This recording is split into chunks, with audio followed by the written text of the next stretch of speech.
Hey guys, this is Ben from BLDBRO, and today we're going to be talking about the media and how the media portrays baldness and hair loss and the language that's used within the media.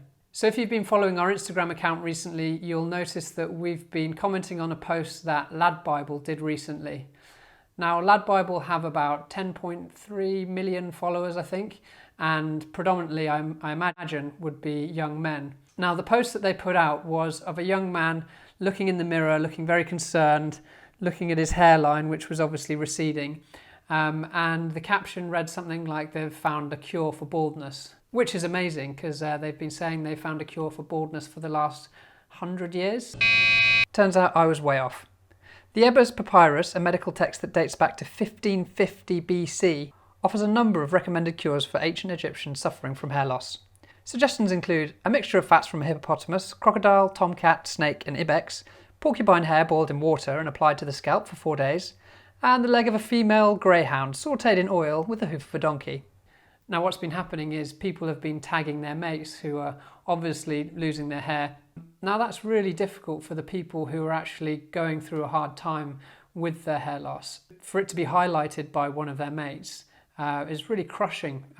As you can imagine, someone pointing out something that you're insecure about. The second thing is the language that's being used. So to say, that they found a cure for baldness makes it sound like bald people might be sick or ill, which we're not, we're fine.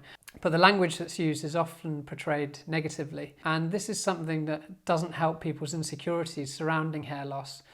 Because it's seen as such a negative thing that can happen. Whereas actually there's nothing wrong with being bald and you can live a happy, confident life as a bald man. Another post Ladbible did a few months ago was of an amazing hair transformation where somebody had a wig glued to their head. Now Ladbible are actually pretty good when it comes to mental health, but we think it would be far more responsible of them to talk about how you can embrace being bald naturally rather than coming up with solutions or cures to try and prevent the inevitable. So I think society and the media needs to be really careful with the language that they use when they're talking about hair loss to make sure that they don't make out that it's a medical condition because what this does is it really plays on people's insecurities and makes them suffer more ultimately. A lot of the adverts will say, "Are you suffering from hair loss?" Now, you don't actually suffer from hair loss. You suffer from the insecurities surrounding hair loss, which are fueled by a lot of these companies that make a huge profit from your insecurities. And they know if they can make you feel negatively surrounding your hair loss, then they can make money from your insecurities. So let's look back at some of the adverts that have been used over the last 100 years and some of the so-called cures that have been invented. Here's a good one. Science says men are unnecessarily bald. Science. Simple vacuum helmet creating a sensation. So yes, this simple vacuum helmet that looks like the man's wearing a lamp on his head, I think is designed to actually pull the hairs out of your head via suction.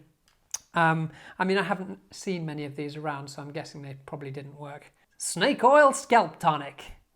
Stop shedding your skin. Wow. Amazing. Okay, so snake oil, that's gonna bring your hair back. This one's one of my favorites. Kill these hair-destroying germs! Now they've got a werewolf hand crushing through what looks like plates of germs and attacking a man's hair. This is so ridiculous, but this is the kind of stuff that's been going on for years. So words like germs that they've used here are specifically designed to make you feel like you're unhealthy or sick.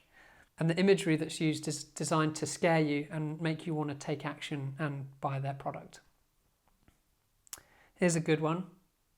Hair compost. No more bald patches. Grow thick black locks overnight. Wow, amazing. I imagine hair compost would be more green, grassy locks, but if it works, it works. The Egyptians knew the secret of long hair, and now you can too with the pyramid formula of mystical growth. Here's another good one. Baldness is a handicap in business and in social life. Wow, okay. I don't know how being bald will really affect your business, but I see what they're doing here. I know, why don't we make them think that being bald will make them poor and they'll lose their jobs. Yes, that's a good idea. Go with that. And their friends. Yes, good show. Now this one's quite clever. I like this one. You don't want a bald-headed husband, do you? So this one's targeted at the women and the wives. I'll just read a little bit of this for you. Your husband will either be bald or good-looking, and largely it's up to you. Wow. So what they're doing here is they're thinking, okay, so the men that don't really care about the hair loss, how are we going to get them to care? I know what we'll do is we'll go through their wives. We'll get their wives to make them feel insecure. That's what we'll do, because we know that if they push them long enough, then they'll have to do something about it. So this kind of advertising sounds shocking, right, in today's society. But actually, the techniques and the language that's used is still very much the same. Yet there still seems to be no actual cure for baldness. So this is an advert that I got on my phone today. I'm not going to say who it's by, but let's dig a bit deeper into the language that's being used. Prevent hair loss. Don't accept your fate. Simple, scientifically proven treatments at your fingertips. So the first sentence, don't accept your fate. Instead, basically, buy our drugs for as long as possible until you have to accept your fate, and then we'll have made enough money from you anyway. Scientifically proven. Where have I heard that before? So the next page, how it works. Listen very carefully to the language that's being used here. Fill out a short online consultation and our medical team will prescribe you a treatment plan that's right for you. Now, how does this make you feel? Consultation, medical team, prescribe, treatment plan. These are all words that have been deliberately used to make you feel like you have a medical condition, to make you feel like losing your hair is a sickness, to fuel your insecurities, and to make you feel like you need to solve this problem that they've created. Our convenient package is designed to fit through your letterbox, anonymous and judgment-free. So luckily no one will know that you're taking these drugs to help prevent your hair loss, and it's judgment-free. Gee, thanks guys. Now we've got the classic results image, before and after. So what they've done here is they've obviously got the guy's hair and squeezed it together at the front and then pushed it down on the sides to increase that look of receding hairline. And on the right, they've given him a haircut and gelled it so that it covers some of his bald spots. Affordably priced, proven to work, prescribed by UK clinicians, there's that language again, and backed by scientific evidence. There's the science again. Now, it says it's affordably priced. It says it starts at £22 a month and then it's £44 a month after that. So this could be an ongoing payment of £44 until you've decided that actually it's not for you, you spent too much money and you should just embrace your hair loss anyway because it's inevitable. How do I use this medicine? There we go again, remember the language. It then goes on to talk about how you apply it, blah, blah, blah. This medicine should not be used or handled by women or children. When you first begin to use this medicine, your hair loss may increase temporarily for the first 2 to 6 weeks. Oh great, so I'm paying £44 a month and my hair loss is starting by getting worse before it gets better. Sounds a bit odd. Whatever it's doing to your body to do that can't be healthy. It's not natural. Then it goes on to talk about side effects. Now, this is a very long list, so I'm going to try and be quick.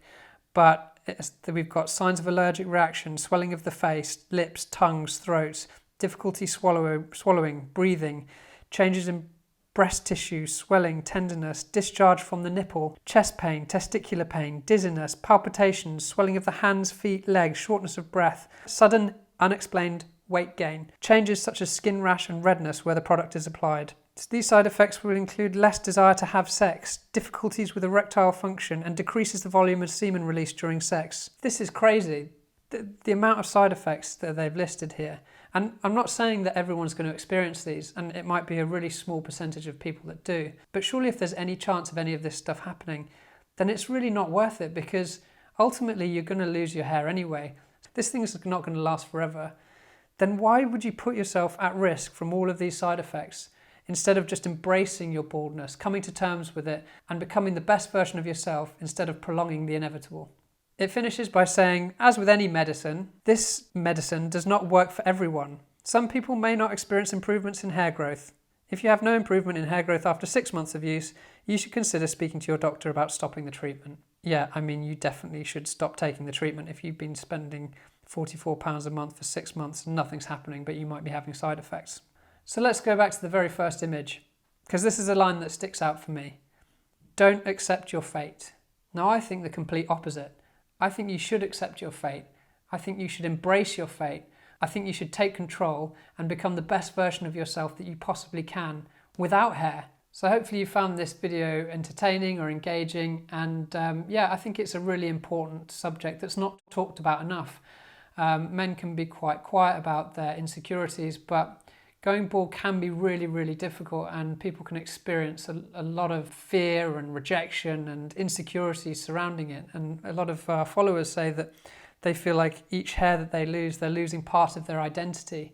So this is a deep-rooted problem that's not really being discussed. We hope that videos like this can help people to start embracing the way they look and showing them that you can have a really happy, great life being a bald person. You're not sick, you're not unhealthy, you don't have germs in your head, and you don't need to put a vacuum lamp over it. You just need to embrace it and move on.